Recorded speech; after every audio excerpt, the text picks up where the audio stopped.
Ce que cherche mon Père, ce n'est pas des bosseurs.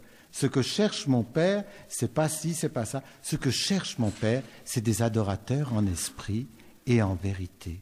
Et l'heure vient, femme, dira-t-il à la Samaritaine, où ce n'est ni sur cette montagne, ni à Jérusalem, mais en esprit et en vérité. Voilà ce que le Père recherche. Des gens qui bossent, il en a beaucoup. Des gens qui veulent changer le monde, il en a beaucoup. Mais des gens qui brillent de la brillance même de Dieu sur terre, qui ne peuvent pas se cacher. Des hommes et des femmes de l'adoration et de la louange, puisque louer, ça veut dire briller. Il n'en a pas beaucoup. Il veut une église qui brille, il veut des hommes et des femmes et des enfants qui brillent de cette louange. C'est la première œuvre qui nous est demandée, dont toutes les autres découleront. Et elles découleront d'autant plus facilement que vous êtes des hommes et des femmes de louange. Si vous êtes des besogneux en ce monde, vous allez être des besogneux murmurants, des besogneux fatigués, des besogneux dépressifs, des besogneux gueulards, mais pas louangeurs. Et des gens qui bossent et qui font suer les autres, on en a marre. Je me rappelle mon papa, quand il travaillait dans une clinique privée, il disait « J'ai pas touché à la sœur qui était responsable, parce que toi, tu étais religieux, et je pensais que tous les religieux, c'était des gens qui étaient gentils. » Bien sûr, cette sœur, elle bossait. Bien sûr qu'elle faisait 14 heures, 15 heures par jour, mais elle était chiante. Si elle s'était trouvée 1 heure de plus à la chapelle et faire que 13 heures, ça aurait peut-être changé autre chose. Je ne sais pas, peut-être qu'elle était chiante et qu'elle faisait quand même 16 heures à la chapelle. Des fois, il y a des caractères comme ça qui se changent sur le tard, voire en entrant au ciel. Thérèse de Lisieux disait, il y a des choses qui ne se guérissent que là-haut, vous savez. Mais c'est pas marrant quand on vit avec, en soi ou avec eux. Mais voilà, la première œuvre, de laquelle découleront toutes les autres, de façon plus aisée. Eh bien, c'est la louange. Aimez Dieu de tout votre cœur, de toute votre âme, de toutes vos forces, de tout votre esprit. Et aimer Dieu de toute son âme, je me suis laissé dire ça par un hébraïsant. Il m'a dit « aimer Dieu de toute son âme », c'est très surprenant. Ça veut dire aimer Dieu de toute sa respiration, de tout son souffle, de tout l'air qu'on contient. Pas simplement aimer Dieu de toute mon âme, abstraite. C'est la force de vie, la force de respiration. Aimer Dieu de toute sa gorge, quand elle est remplie du souffle. Aime Dieu de tous tes poumons, aime Dieu de tout ton chant, que tout ce qui est en moi, que tout ce qui respire chante louange au Seigneur. Tout ce qui respire en toi, même si ça respire pas bien. Voilà. Aime Dieu de tout ton cœur, de toutes tes forces et de toute ton âme. Des adorateurs, voilà notre vocation première. Est notre destination finale. L'entre-deux, il faut le remplir. La louange, c'est le lieu de Dieu. Où Dieu est-il? Où Dieu n'est-il pas? Où es-tu? Où te caches-tu?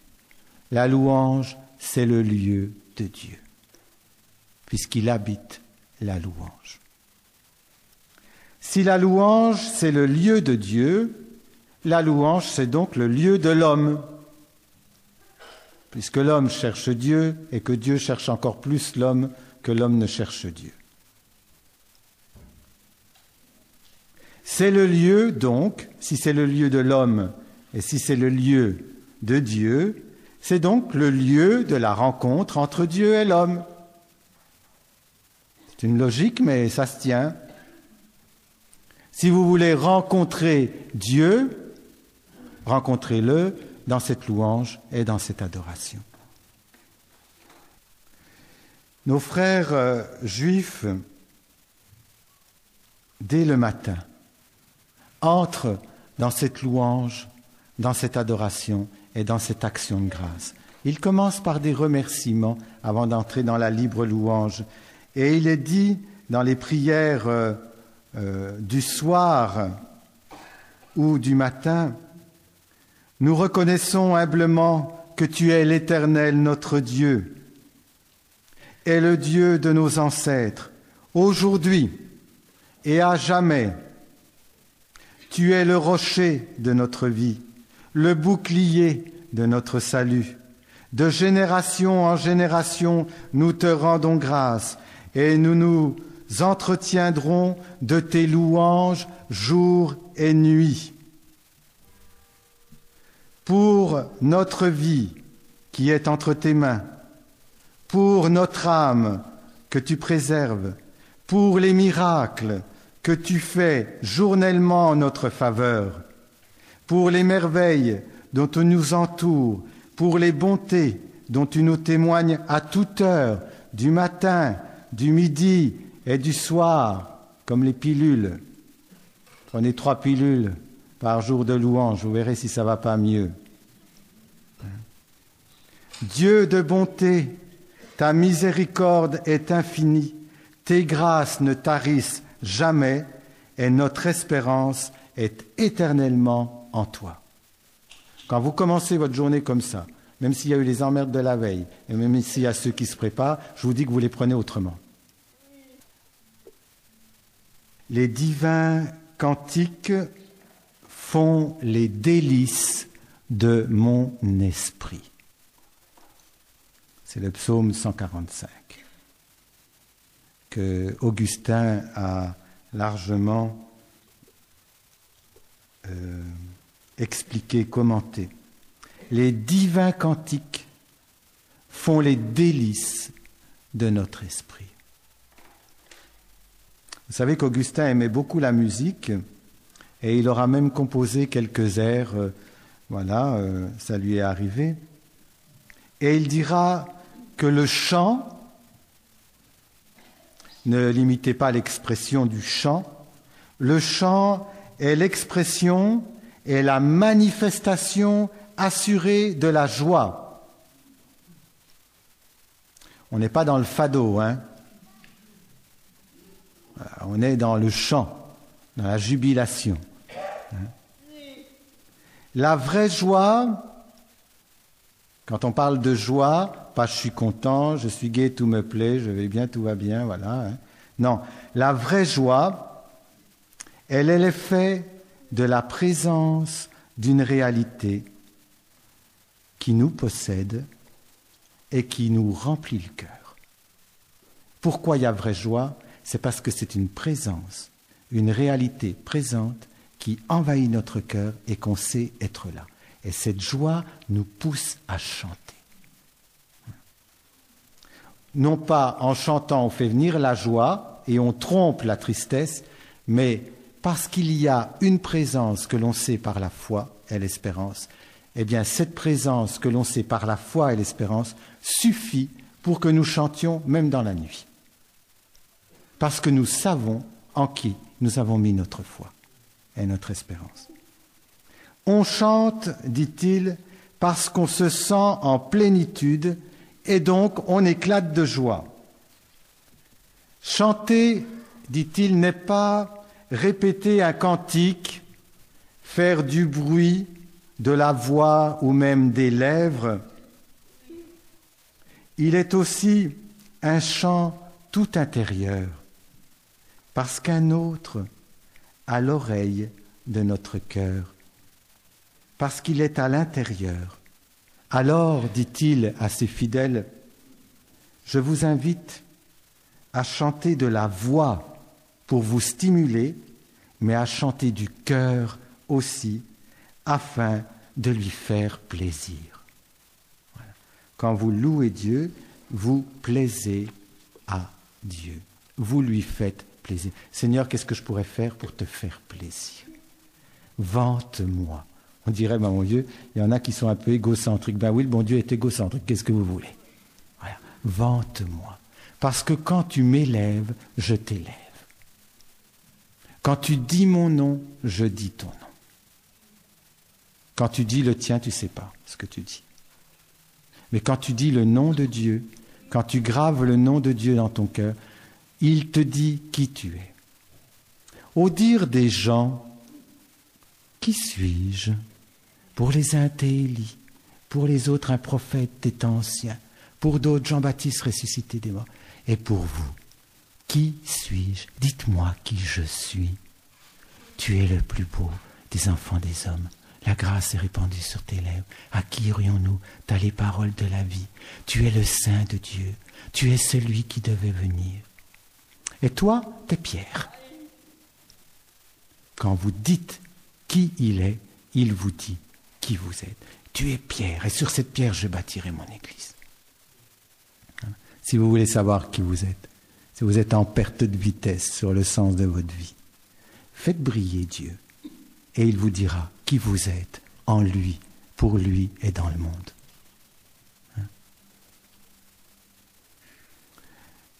Les psaumes qui contiennent quand même beaucoup de louanges sont des chants divins, nous dit Augustin, non seulement parce que c'est Dieu qui nous les a donnés à travers la parole de Dieu, mais aussi parce qu'ils expriment la beauté et la bonté de Dieu.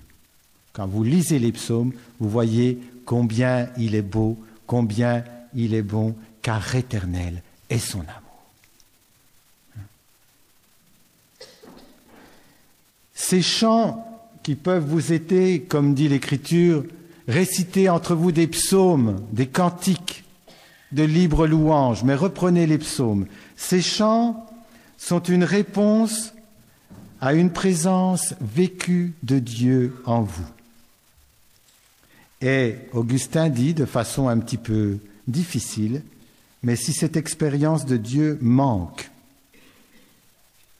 ton chant va manquer aussi de sens. Qui peut louer Dieu? Comment ressentir la présence de Dieu au milieu des difficultés de la vie? Il dira, eh bien, recherchez Dieu, recherchez sa présence dans cette vie, en contemplant ce que Dieu fait dans ce monde, les bontés de Dieu, les beautés de Dieu. Regardez ce qui est fait pour vous, pour vos familles et pour le monde. Recherchez cette présence de Dieu. Essayez de retrouver la trace de Dieu en ce monde. Mais quand vous aurez fait cela, il faut aller plus loin.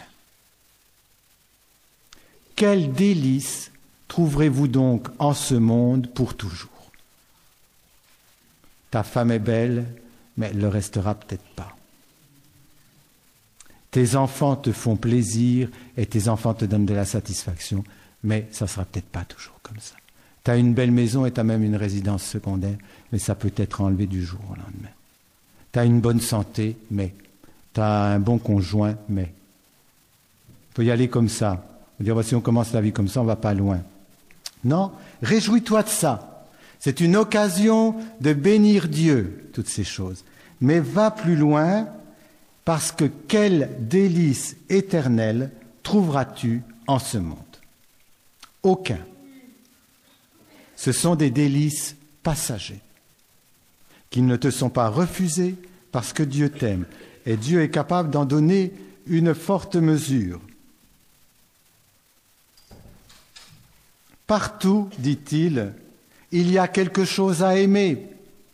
Partout, il y a quelque chose à louer. Mais combien est plus louable encore celui qui a fait ce que révèlent tes louanges. Quand tu dis « Béni sois-tu pour mes enfants, béni sois-tu pour ma santé, béni sois-tu pour cela, je te rends grâce pour tout cela ». Eh bien, quand tu rends grâce pour tout cela, n'oublie pas que le donateur est encore plus grand que les dons qu'il te fait. Et tu peux le louer pour ce qu'il te donne, et le lui rendre grâce, mais tu peux encore le louer pour ce qu'il est. Ne te laisse pas, dira Augustin, absorber par l'œuvre au point d'en oublier l'auteur. Il y a un psaume qui dit ceci. « Pourquoi tant de tristesse, ô mon âme? Pourquoi gémir sur toi? Pourquoi te retourner sur toi-même, ô mon âme? Pourquoi te troubler? Espère en Dieu. » Alors, afin de calmer ce trouble, voilà que l'auteur du psaume, David, nous propose une joie, non pas comme une réalité entière, mais une joie déjà commencée en espérance, en voie d'accomplissement. Et c'est pourquoi le psaume continue « Espère, ô mon âme, voilà pourquoi je veux sortir de moi-même, fixer le regard sur Dieu, car le chant trouve son fondement dans la présence de Dieu qui est dans notre cœur. » Quand nous louons, nous n'arrachons pas de l'extérieur pour mettre de la louange, c'est de notre cœur. Reçois ma vie comme un parfum d'amour, reçois mon cœur comme une adoration. C'est le cœur livré qui fait le chant que vous adressez à Dieu. Et c'est autre chose que des notes bien enfilées, et c'est autre chose qu'une partition bien suivie. Et donc les psaumes nous exhortent à louer Dieu en tout temps, jusque dans les épreuves. Et il dira, je ne te demande pas que tu chantes ce qui te fait mourir, chante ce qui te fait vivre. Alors souvent, on a le chant du cœur, c'est une plainte de ce qui nous fait mourir.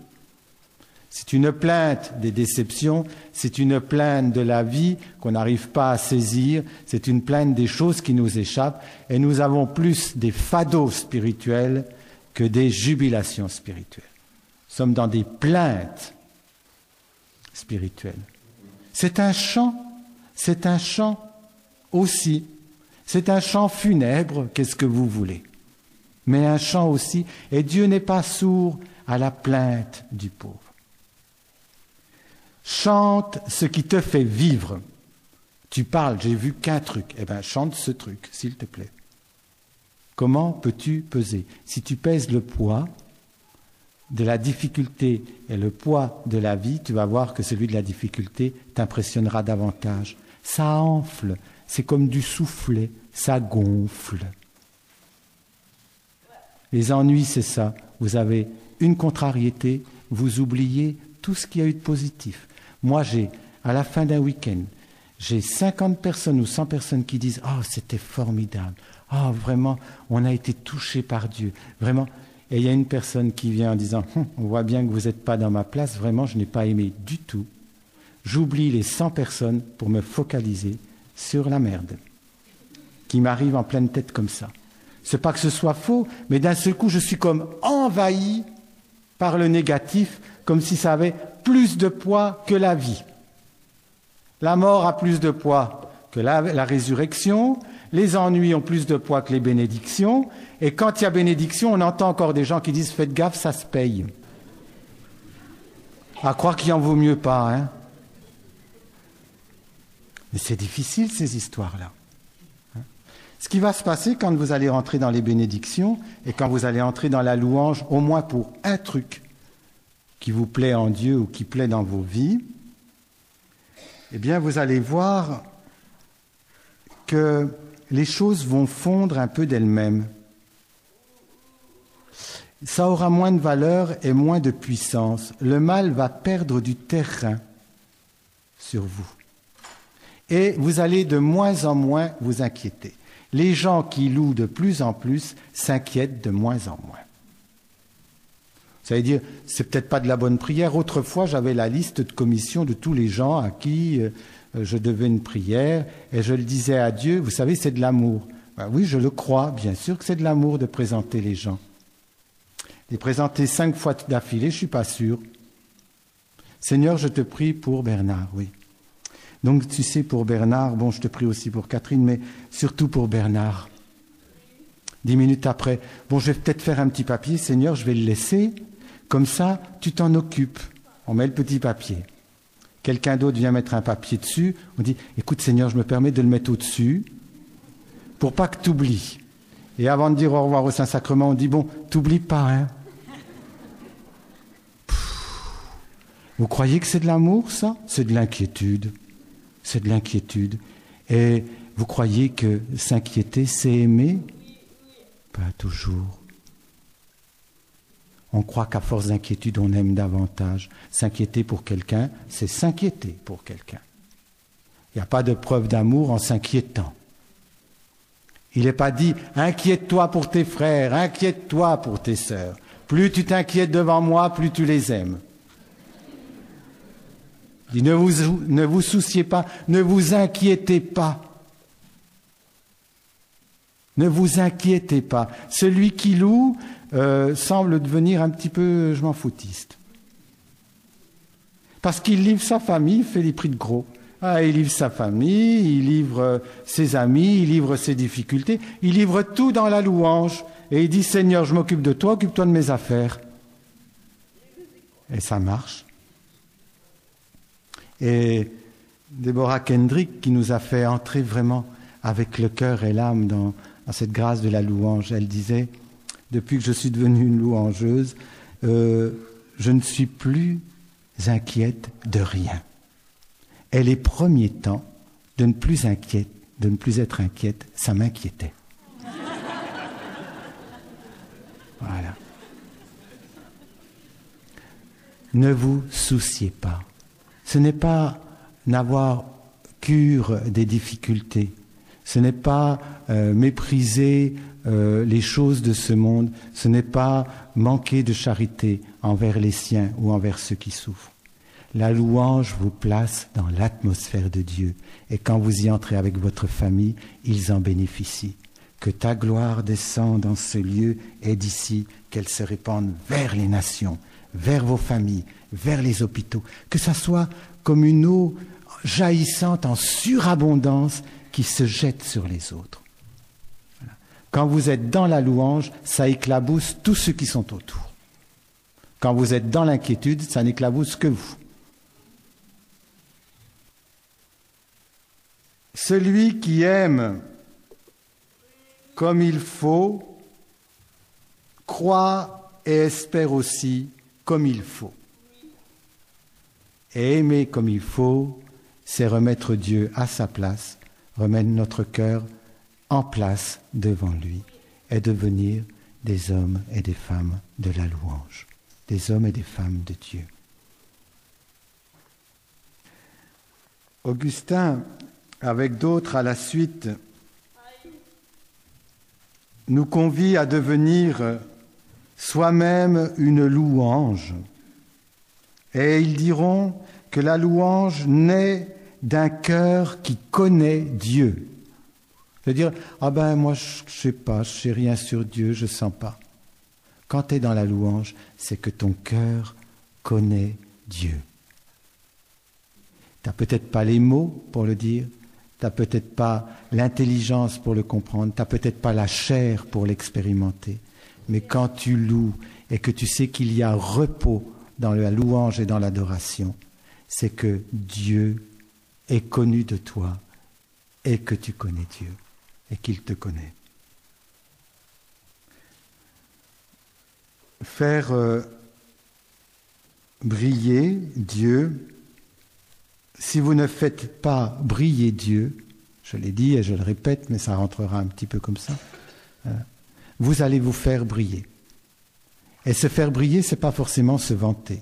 C'est faire briller aussi toutes les difficultés que nous portons, toutes les incapacités dont nous nous sentons envahis, toutes les souffrances du monde, et vous allez porter, non pas à Dieu, mais garder en vous les paquets. Vos paquets personnels et les paquets des autres. Si vous mettez le projecteur sur les emmerdes du monde, de la société, des jeunes, des banlieues, de la politique, de vos familles, des petits qui ne sont pas baptisés. En faisant ainsi, en mettant le projecteur, vous donnez la valeur à ce qui doit passer après. Et ne mettant pas Dieu devant, vous mettez ces choses-là devant. Et les mettant devant, vous leur donnez un poids considérable qui vous aveugle, qui vous alourdit. Vous pouvez voir ces choses. Vous pouvez même être porteur. Tu prieras pour moi, il y a ci, il y a ça. Bien sûr qu'on entend toutes ces choses et on ne prend pas, et les visages nous disent quelque chose et les intentions nous tiennent à cœur. Mais ce que nous faisons, nous, par la louange, c'est qu'on prend ce qui est dit là, on prend ce qui est fait là et tout de suite, hop, porte-bagages. Quand une petite grand-mère sur le Nancy-Dijon me demande de l'aider à porter sa valise, je ne reste pas connement dans l'allée du milieu avec les 2 valises tout le voyage. Ben non, je prends sa valise et par l'amour, ça me coûte un effort, je le mets dans le porte-bagages et puis après le voyage se passe comme ça. Qu'est-ce que je vais rester au milieu de l'allée pour aider cette brave dame? Elle ne sera pas fatiguée, mais moi je serai crevé. Et c'est ce que vous faites. Quand vous tenez à bout de bras les choses, les gens et les situations, au lieu de les projeter en Dieu immédiatement pour le regarder lui, comme vous faites le boulot, pourquoi il se fatiguerait? Comme ces gens qui se plaignent qu'on les aide jamais, mais ils font tout. Ben, quand ils ont tout fait, qu'ils sont crevés, il ne faut pas qu'ils se peignent. Bien sûr, ça part d'un bon sentiment.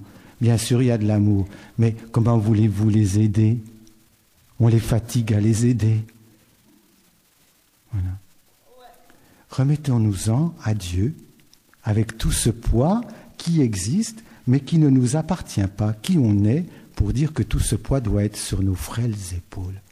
Je te les remets, toi qui as porté nos péchés et nos maladies.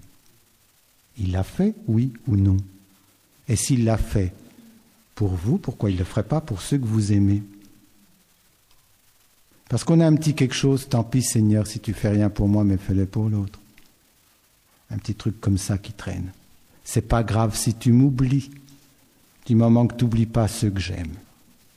C'est traiter Dieu vraiment durement.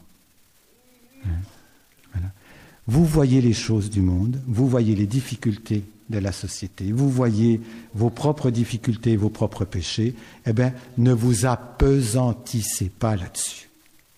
C'est bien de les voir, c'est mieux de lui remettre et de rester dans votre vocation de louangeur.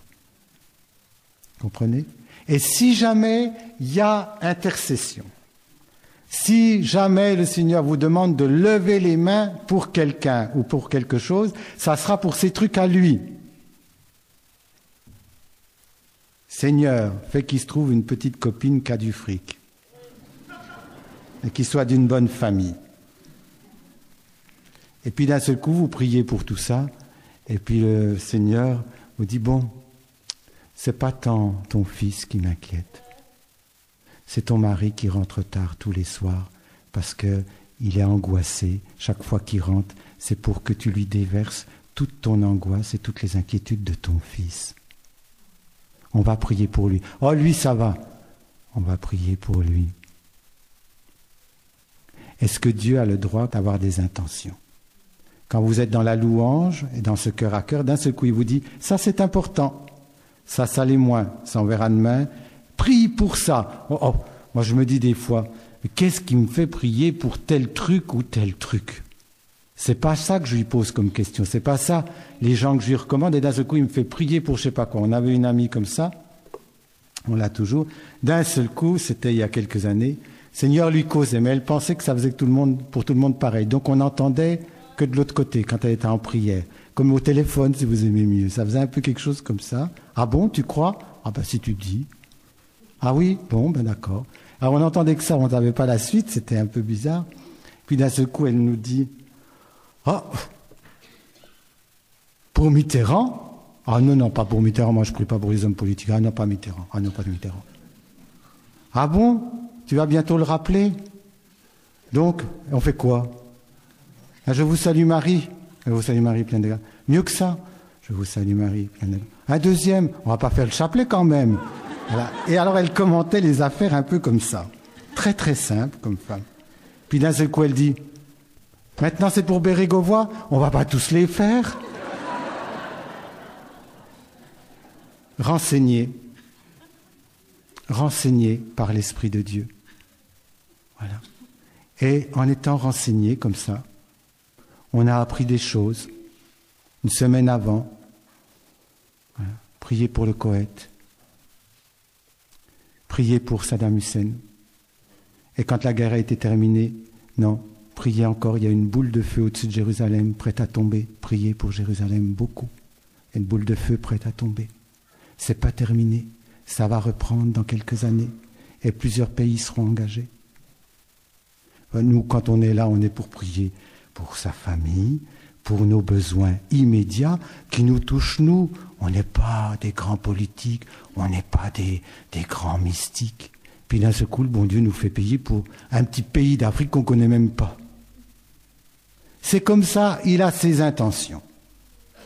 Cette intercession-là, elle est bonne parce qu'elle procède du cœur de Dieu et il nous le met dans le cœur, dans l'adoration en disant « Vous voulez bien intercéder pour moi ?» Et ce genre d'intercession est puissante et efficace.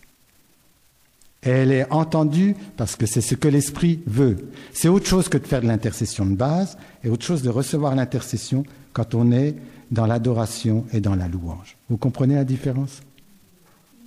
Savoir nos propres problèmes et les propres soucis du monde et dire voilà on va prier pour eux, ou être dans le cœur de Dieu par l'adoration et qui nous dit ça me fait de souci un petit peu si vous priez pour cela.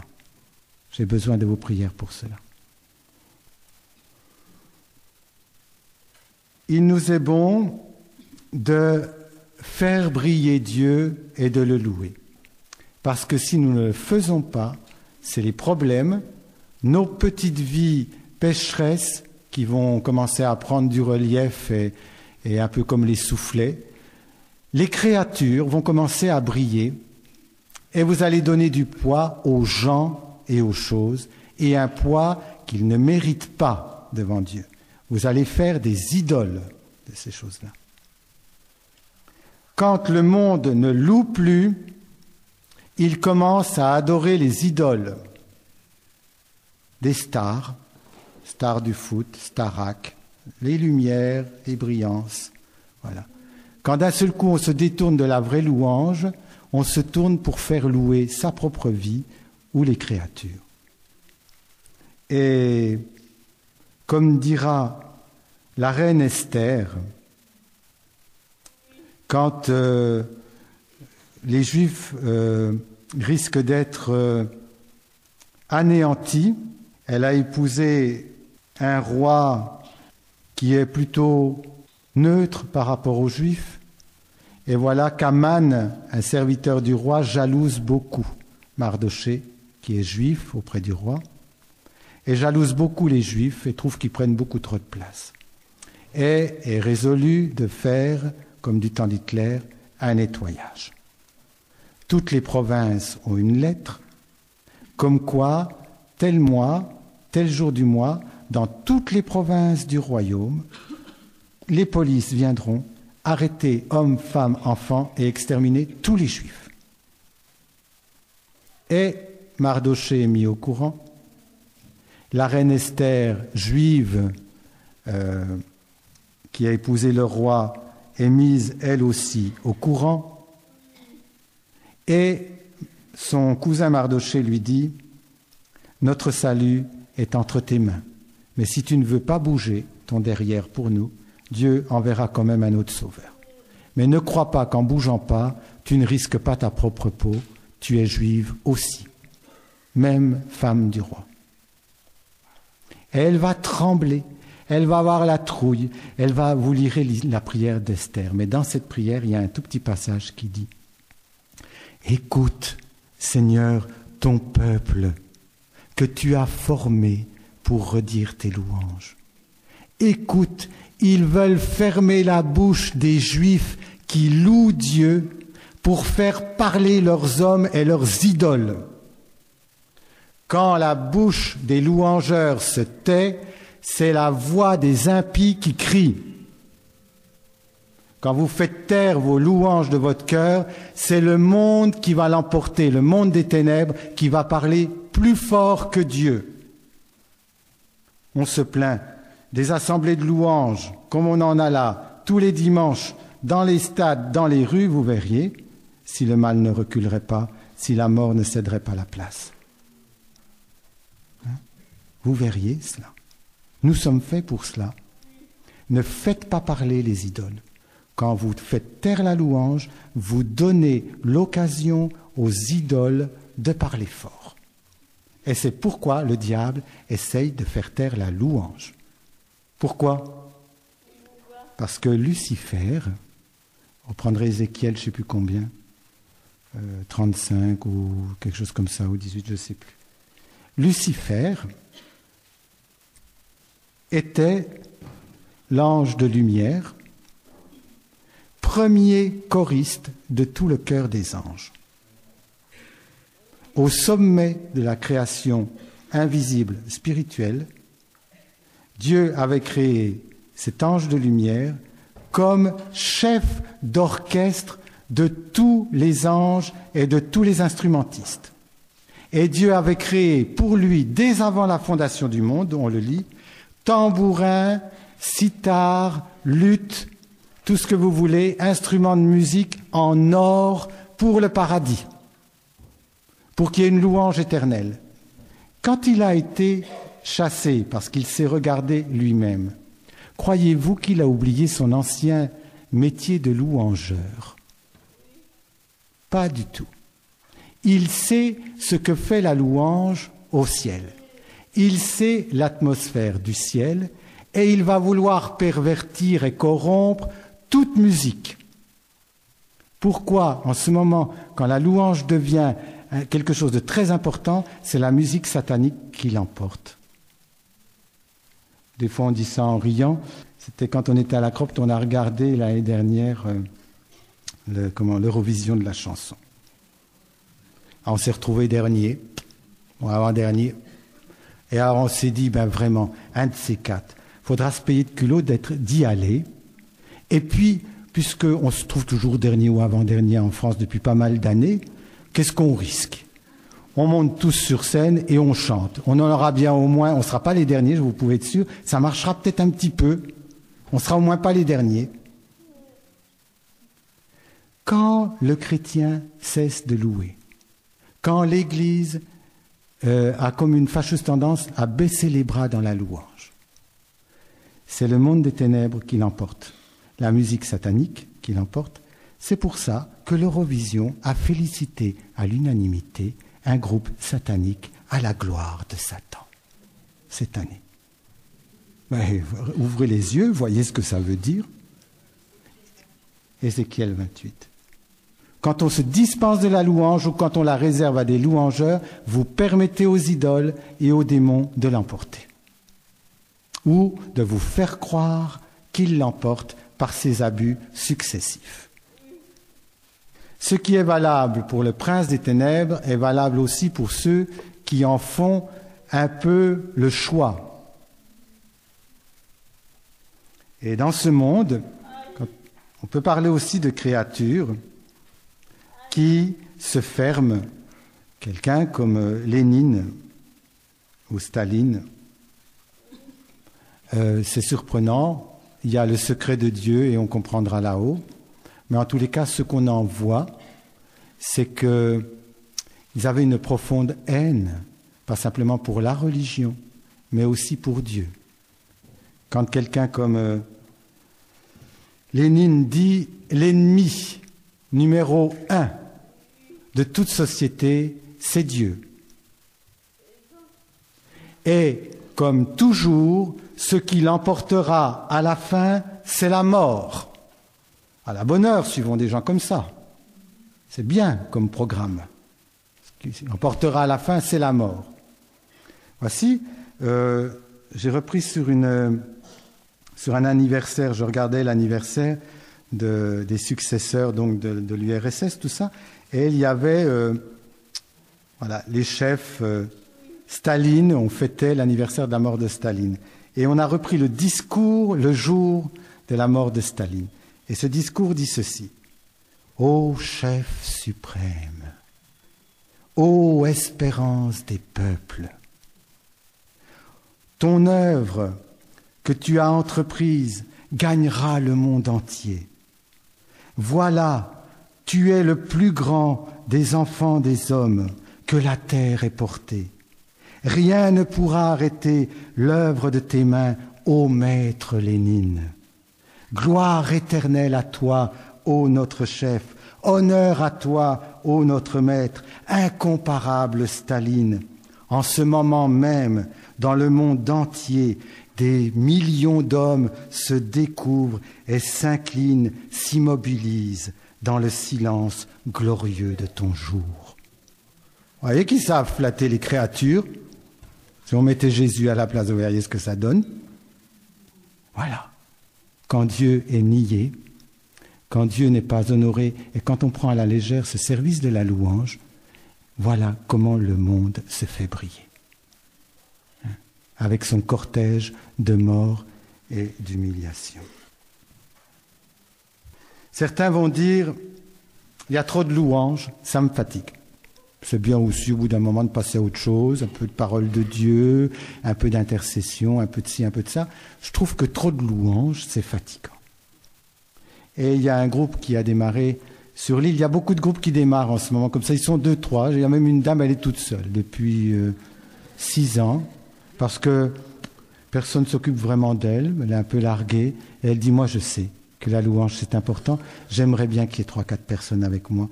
Ils ne sont pas. Alors je mets les chaises de mon salon tous les mardis après-midi à 3 heures et je loue avec moi-même et avec le ciel. Et elle met ses chaises tous les mardis. Et il n'y a personne qui vient, mais elle loue tous les mardis. Et il y a une femme à Lille qui s'est mise, aussi elle a commencé à danser pour Dieu. Elle a senti qu'il se passait quelque chose. Et donc dans ce climat de louange, elle a commencé à ouvrir un petit groupe de prière de 2 heures de louange chaque semaine. Et les gens sont venus, il y a de la nouveauté, il y a de la demande, il y a un peu de soif, donc les gens sont venus. Et au bout d'un moment, les gens lui ont dit « trop de louanges, tu vois. Un peu comme on dirait « ce concert est trop beau, mais il y a trop de notes. Oh, oui, c'est laquelle on enlève, vous savez, on ne sait pas trop de notes. Voilà, trop de louanges. » Et elle leur a dit ceci. Il y a des dizaines de groupes sur l'île Roubaix-Tourcoing. Ce n'est pas un problème. Chacun peut prier avec sa grâce particulière. Il y a 7 jours par semaine. Chaque jour compte 24 heures. Je vous demande 2 heures de louange par semaine. Comptez le reste d'heures qui vous reste pour l'intercession. C'est votre problème. 24 heures qui vous empêche d'intercéder pendant 22 heures. Intercéder pendant 22 heures, donner 2 heures de louange pour Dieu. Elle leur a dit ça. Mon groupe, c'est simplement de donner 2 heures par semaine de louange au bon Dieu. Ça vous plaît, ça vous plaît pas. Eh bien, allez voir ailleurs. C'est pas grave. L'Église est très riche et très large pour qu'on s'y trouve à l'aise. Louer, et je terminerai par cela, c'est se mettre au diapason du cœur de Dieu, au diapason de l'amour de Dieu. C'est simple, simplicité d'enfant, mais je crois qu'il a dit « Je te rends grâce, Père, d'avoir caché ça aux sages et aux habiles et de l'avoir révélé aux tout petits. » Voilà l'adoration, voilà la louange. C'est la simplicité d'un cœur devant Dieu comme celui de David devant Dieu. David avait un cœur de louange aussi bien quand il était roi que quand il était berger à garder 4 ou 5 brebis. C'est là où il a fait les psaumes. Il avait un cœur pour louer Dieu jour et nuit, aussi bien dans les champs avec ses 3 brebis qu'avec ses milliers de gens et ses milliers de guerriers. un homme de louange. Amen.